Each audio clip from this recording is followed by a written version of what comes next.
It's me again.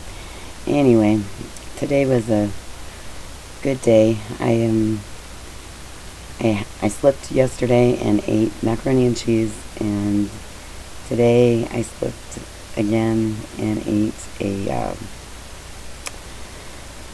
what was that? Oh, it was a scone, a cinnamon scone.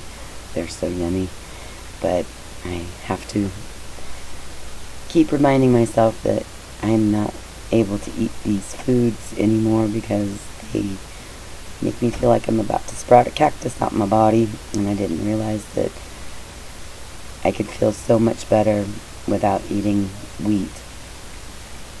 For some reason, I don't understand the reasoning, but I can't enjoy the things that I've been raised with anymore, so that's very hard, and that makes you want things even more. But what I found out about, I guess, addiction is that when your body's not well, you're more inclined to reach out for substances in an attempt to make yourself feel better. And there's something lacking, so that's why we have addiction. And some people are addicted to food, some people are addicted to, alcohol, marijuana, whatever. And so now I'm trying to be addicted to feeling good and let that be my addiction. So I'm also trying to quit smoking since my mother is suffering from too much cigarettes. But I've met older people that smoked their whole life and never got any lung issues or anything from the smoking. So I have switched to the American Spirit, which are supposed to be free of things that keep you addicted and make you more addicted to all the chemicals that is used to process the other tobaccos, supposedly. So I'm not sure if that's really working or not, because I'm still smoking about a pack a day, and so I got to get over that habit. But it's now that I got the chemical part down a little bit, I have to figure out a way to deal with stress. You have to rethink. I can't grab a cigarette. It's not a friend. It's not something that I want to continue to do. It's self-destructive. So I'm trying to not be so self-destructive, and hope that comes from juicing now that I'm starting to get good nutrition and my body's reacting positively. I got over my irritable bowel syndrome that I've been afflicted with since I was 19 years old. And I knew something wasn't quite right since I was a kid. And I knew food was affecting me in bad ways, because you shouldn't have acid reflux when you're 8, 9 years old. I didn't know that wasn't normal.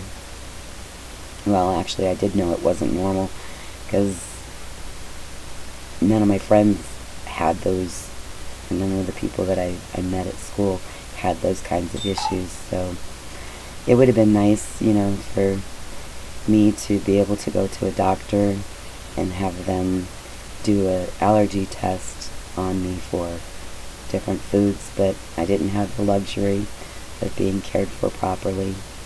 And but my brother, they did find out that he was allergic to nuts and stuff like that, because he was running off at the nose and stuff, and I didn't have any of those types of allergic symptoms until I got older.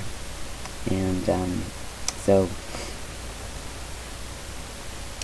I guess it's hereditary. It does run in family, the food allergies and stuff.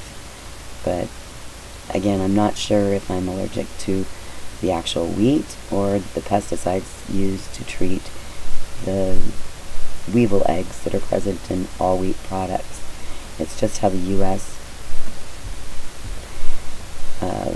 Tries to keep the product on the shelf longer for market, and that's why they do it, so that the product stays longer. But nobody knew that they were eating extra protein from the weevil eggs being in their their wheat, but it is a fact, and it's a fact that I knew when I was young because my mom's pantry got infested with weevils because they had kept product too long and it wasn't in airtight containers. So since then, I found out you can keep your flour in the freezer, and that also prevents the hatching of the eggs because it's not at a warm enough climate once the pesticide wears off, and allows the weevils to develop. So, but yeah, you're getting an extra dose of protein that you didn't know about if you don't know much about farming, and that's okay for some people, but it didn't bother me until I felt much better from not eating the pesticides in the wheat. And I didn't know that I had such a bad headache until I actually got rid of it one day, which totally astounded me. And so, like, I was talking to people before, and I wouldn't hear myself. It'd be like, whoa, whoa, whoa, whoa, whoa, you know, so it was my head vibrating, and it would just, I didn't understand things.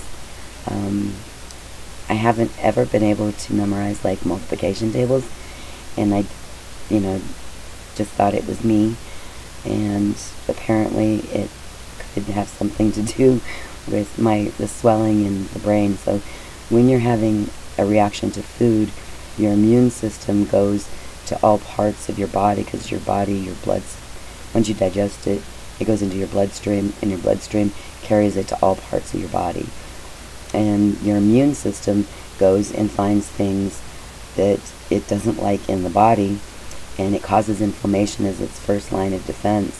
So it caused swelling in my brain, it caused swelling in my nerves, it caused swelling in my joints, it's caused the breakdown of my intestines, to where I was having muscle spasms every time I ate, and that's what they called irritable bowel syndrome.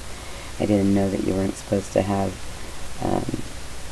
that you were supposed to be more solid, and well, I did know that because people around me, their constitutionals are solid, and mine just weren't.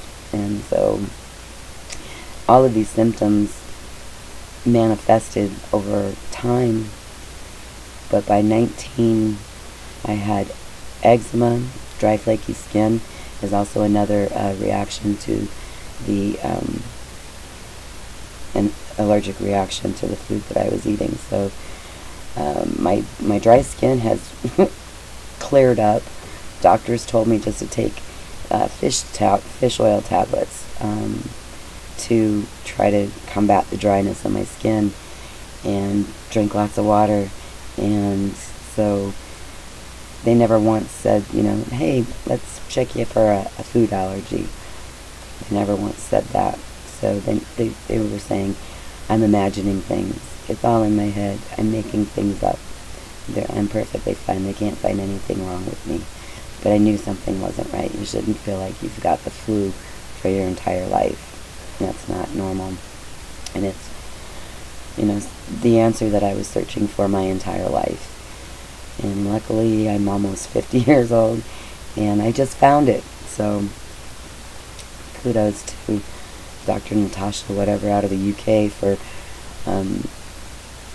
testing people and putting studies together, and finding out that there's a lot of people that are being affected by these farming practices, and that's why there's a huge shift to the gluten-free diets, because I guess we're not supposed to be eating grains. It causes serious chaos within our bodies, but it is one way to spread out the meat. So you have a little bit of meat, a lot of pasta, a little bit of vegetables, and that's the way that our diets have been constructed here. So it is expensive to eat healthy, but we should be eating probably 70%, if not more, fruits and vegetables. So if you're craving like sweet things, grab some honey. or grab a piece of fruit. I try to tell my kids that, but I don't do it enough myself, so it's a little difficult, but I am getting more healthy, and so with a healthy body, now I am developing a healthier mindset. A lot of the negative energy that I was feeling depressed, because, you know, it's all in my head, so if it's all in my head, then it must be me. So a lot of self-bashing, because I knew something wasn't right, but I couldn't get anybody to help me identify what. So you start to feel like a failure because you don't feel good, and it's hard to think good if you don't feel good. And so now that I'm feeling better and starting to think better, I'm actually, I mean, I tried to be positive before, but it was always a struggle. And people are like, oh, get over things, that doesn't matter. But it was almost like, you know, the end of the world all the time for me. And so my mood has lightened, it's shifted to where things aren't that bad anymore. It's not that sad. It's, you know, it's kind of really sad when somebody tells you that that there's nothing wrong and you don't feel good. Like I said, it'd be like going to the doctor because you got the flu and they won't help you. It's kind of a lonely place to be. But, and it's very difficult to keep tooting your own horn when people are telling you that it's all just you. It's all, you know, there's nothing wrong.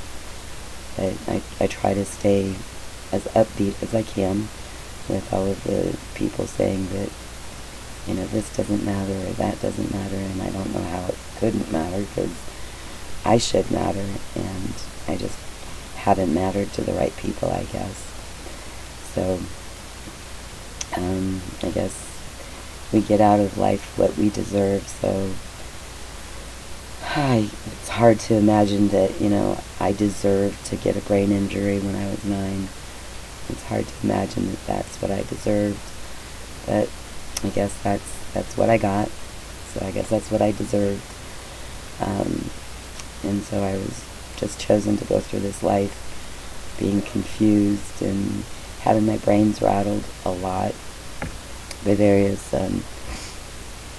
encounters, and so I have to pay for something, I guess, and so I've been paying for everything since I was a very young job. And that's okay, because these are experiences other people wanted me to have. They wanted to affect me this way, so I've been trying to be as happy as I can with all of the unhappy events that have transpired in my life. So maybe someday that'll get better. I've always had hope. I always prayed that someday things would get better, and maybe someday they will. So right now, I'm thankful that I'm able to stay in their house again. It's better than sleeping on the streets. It's better than sleeping underneath their motorhome, which I'm sure that they didn't know that I was sleeping underneath their motorhome. And so that's, you know, I guess one of the points that I felt better when I wasn't in their house.